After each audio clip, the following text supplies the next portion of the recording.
The pick is in.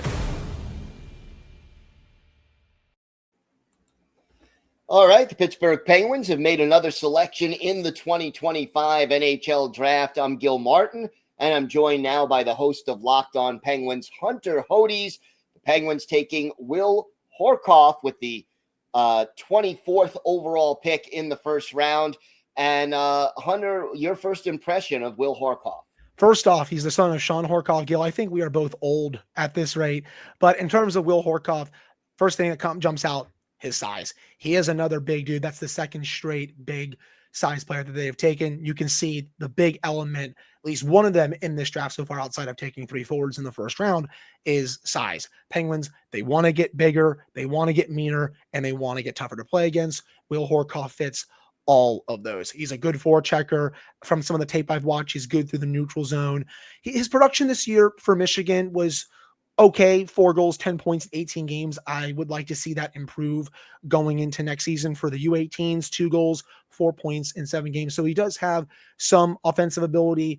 We'll have to see how he projects going into the next couple of years. I still want to watch a little bit more tape on him overall, but that's just some of the few of the things that I've seen stand out about his game so far. He also, again, just like Zonin, he likes being around the net front, and you can see why with how big he is.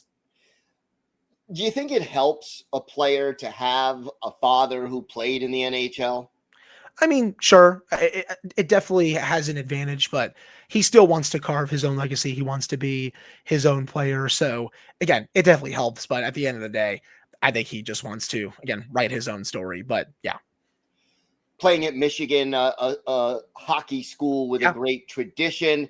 How long do you think he'll stay in school, and how long do you think it'll project till he's NHL ready? Probably a little bit, at least in terms of school. I think he needs to stay in school to keep developing as a player, which is why, again, I don't see him coming over to the Penguins for probably, at least on the main squad, for, probably 3 to 4 years, something like that. I still think he's going to need a little bit of time to really fine tune some other aspects of his game, in my opinion. I know some people in the scouting community were not nearly as high on him. I know some others had an early 2nd round grade on him. Me personally, I don't know if I would have traded up to take him. I think there were still good options around that time. Again, like a Cullen Potter, like a Lyndon Lakovic. Lakovic was on my board personally.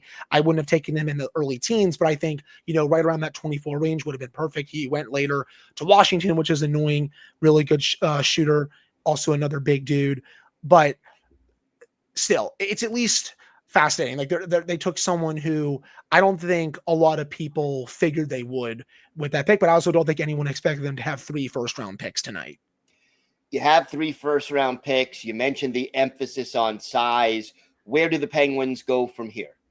We'll see. I think they're going to go defenseman coming up on Saturday. They kind of have to at this rate. If they can find another person on the left side, Gil, to really play there in the future, I think that would be huge. I mean, they're going to have Owen Pickering ready for this season. That's nice. You have Harrison Brunik that you took last year. He's starting to get closer. We'll have to see if he gets a 9-game tryout this year. I like him quite a bit, but I do think they need to really keep going with some defensemen for prospects. Finn Harding, I like him quite a bit too. Emil Pianiemi is hopefully getting closer, but I still think that's another area of emphasis that they're going to look at. But overall, best player available going forward. 3 picks in the first round. Are you happy with the haul? That's a good question. I would have taken Victor Eklund or one of Aitchison with 11. I think Ben Kindle was one of the most underrated prospects in the draft. I think he would have been available a bit later, but I do think people are sleeping on him. Zonin, from the tape that I have watched, again, really good player on the net front. He loves going to the net, really underrated release, sneaky good playmaking ability.